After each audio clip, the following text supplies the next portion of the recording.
Hello, everyone. You're on SK Live. I'm your host, Indradil Basu. Today, we have Mr. Vikram Rathour, the batting coach of Team India. Sir, welcome to SK Live. How have you been?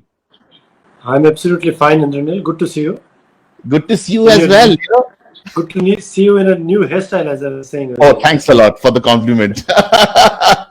When you were playing domestic cricket and international cricket, you were cool as cucumber. I mean, I've seen so many people, in across generation. You are someone who came across very cool and very composed. I mean, did it come naturally to you, that kind of demeanor?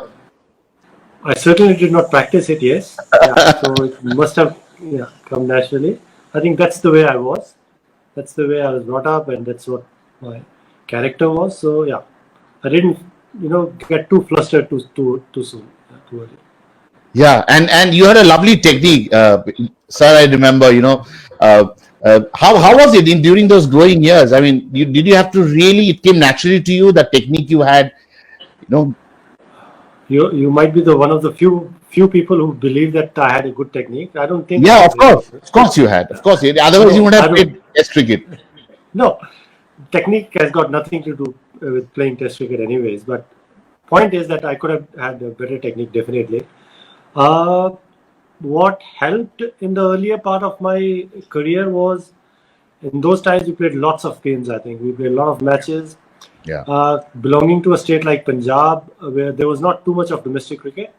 So in very early stage of my life, I started playing for Mohan Meekins in Delhi. In those times, we had a lot of tournaments happening in Delhi, summer tournaments. So I got to play a lot of cricket with the Mohan Meekins. We played almost a game every day. So that I thought really helped my cricket, and that was as I would say, the game changer for me. Once I went to Delhi and started playing for Mohan Meekins, because the kind of exposure it provided me as a player, exposure to play on different surfaces, against different bowlers. So that gave me, I think, a lot of confidence. So your technique, your temperament, I mean, you scored like so many runs at domestic level. How is it helping Team India right now as a batting coach? Coaching, I believe, is absolutely a different skill than playing. Having been a player definitely helps. It's an advantage, but coaching is altogether a different ball game. So, like anything else in life, you need to practice. You need to go through the phases. You need to learn this skill as well. Yeah. So I have done that as a coach. I've done level A, level B with the BCCI. I've done level 3 with Cricket Australia. Yeah. Worked with some state teams, with Punjab Ranji Trophy, with IPL, with Himachal for a couple of years. So it has been a journey. Yeah. So I have learned this art of coaching. I always believed I had the temperament, as you said earlier. I was even as a player or as a captain, I had the temperament where I could talk to people and manage people well, as a captain or as a senior player as well. So that has definitely helped in coaching as well.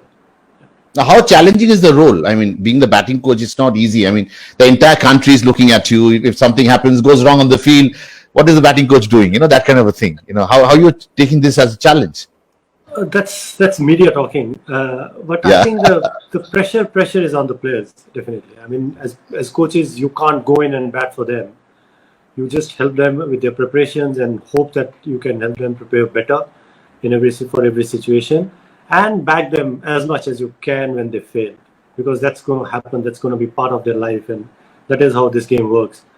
Absolutely. So the real pressure is what the players are dealing with, I think, because they are playing day in, day out in front of so many people watching them on television, everything being scrutinized, everything being commented upon. So as coaches, the best thing you can do is try and help them as much as you can to deal with all that pressure that they are facing, basically. For any big tournament, to win any big tournament, you need a solid middle order batsman, middle order batting. Do you think, what our middle order looked a year ago, it's looking certainly better today?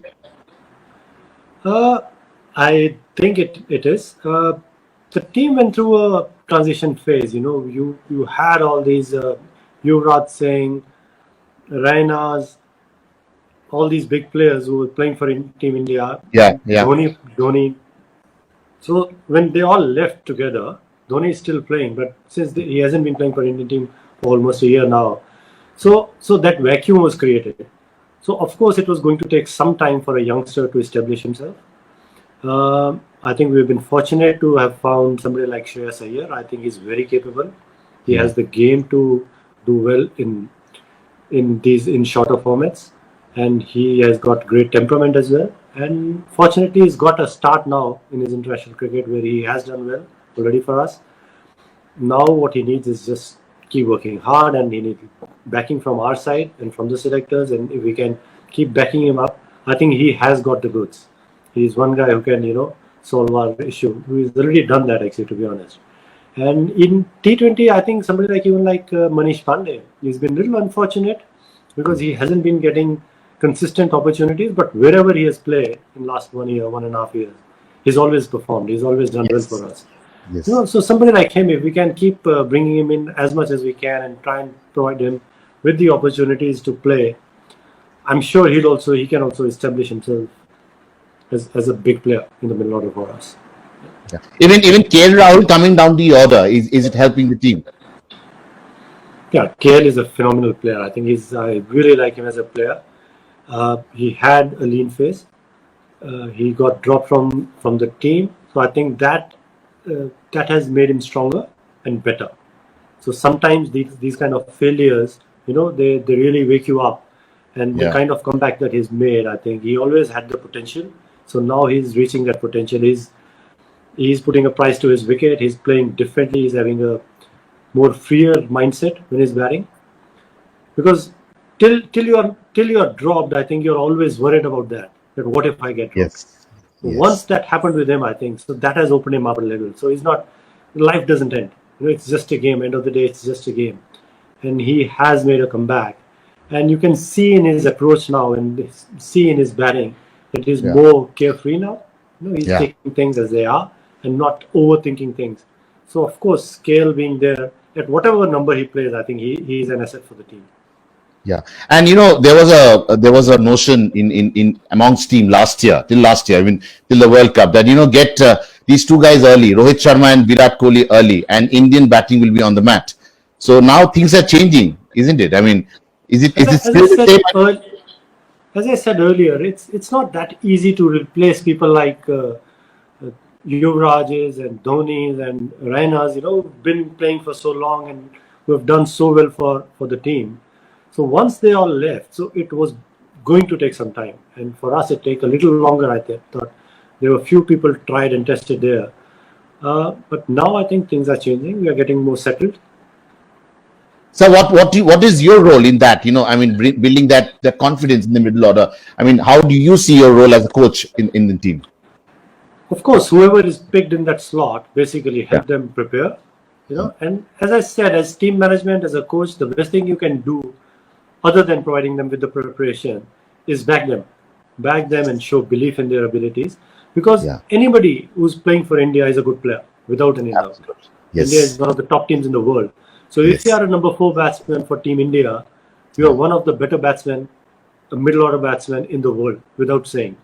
Yeah. So as a team management or as a coach, the best thing you can do is back that, and keep asserting that positivity in them, that they need to believe that they are one of the best players in the world at that slot, which they are, to be honest. It's there, yeah. As a selector, I remember the way you handle things. You spoke to players so often. Before anyone was dropped, you had a dialogue with them. And as a coach, do you bring that same kind of culture? Someone is not fitting in the scheme of things on a particular day against a particular opposition.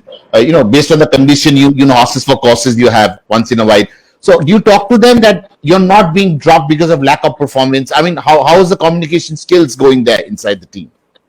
That's the culture I think Ravi and Virat have brought into this team, where everybody knows that it's horses for courses kind of a thing, where you'll play the team which is best suited for those conditions or that game. Players have understood that. I think they are handling it pretty well. So communication is definitely there. When somebody is not playing, everybody wants to play as a player. So when you're not playing, of course you're disappointed at times. But as team management, as a coach, you keep talking to them. I think Ravi has a great knack of doing that. He communicates pretty well. And I'm also fulfilling my role in that wherever I need to chip in and talk to a player and explain to him why he's not there in the squad sometimes. You try and do the best you can.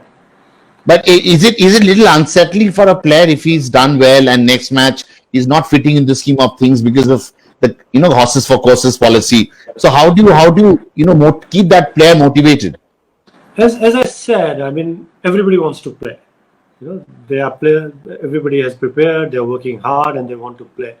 So when you're not playing, of course, it's a little disappointing. But again, it really depends on the culture that you've set in the team.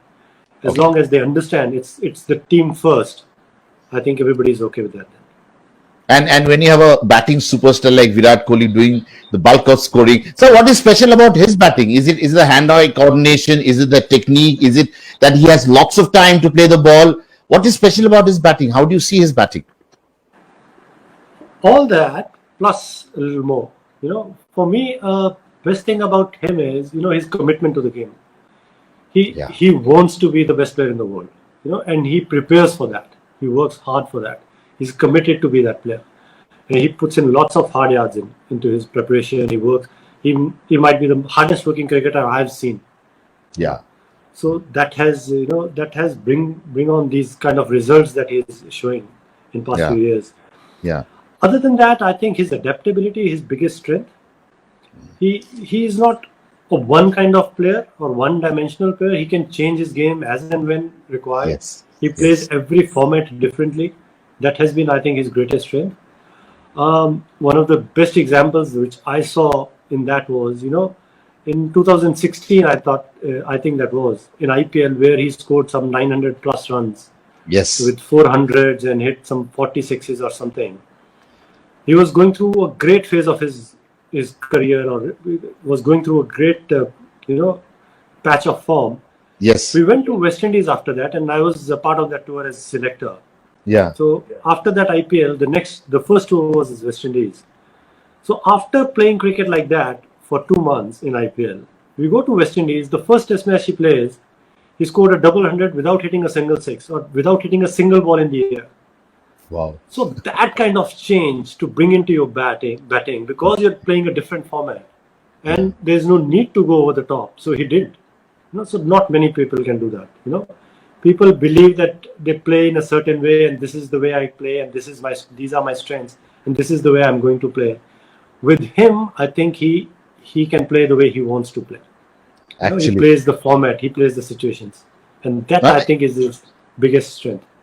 And I've seen him in IPL games where his team is not doing well, but he never loses that enthusiasm. He's still that chirpy on the field. He's still, jumping around, throwing the ball. There's so much of energy he brings into the team. That's phenomenal. Yeah, that's again one of his strengths. He brings in a lot of energy. His commitment is phenomenal, I think. Yeah. And what about Rohit Sharma? He's also doing very, very well as a captain, as a batsman, as an opening batsman. 500s in the World Cup. So your thoughts on Rohit Sharma? Of course, on his day, I think he's the best batsman in the world, especially in white ball cricket. Again, his game plans are solid. He's got great game plans in white ball cricket, and that's being converted into Test cricket as well. Unfortunately, in New Zealand, he got injured and couldn't play the Test series. But the kind of batting he did against South Africa in the last Test series that we played in India, I think he was a revelation. Yes. His strength is he can take bowlers apart without really taking any risk. He still keeps on playing the cricketing shots, keeps backing his ability to hit straight without taking playing too much of risky shots. He can still strike at a phenomenal strike rate. So that I think is his strength. And on his day, as I said earlier, he can be the best player in the world without doubt. And getting dropped earlier and then going on and rebuilding your innings, what he did in the World Cup, that was also phenomenal. Yeah, no, absolutely. So I think getting dropped sometimes helps you as a cricketer. I mean, if you've got the ability, which Rohit always had. I was part of the selection committee when Rohit came into the Indian cricket team. There were a lot of times initially in his career where he did not do too well. But the kind of backing I think that was provided for him, and it was nobody was doing any charity. Everybody was backing him because everybody could see the ability that he had.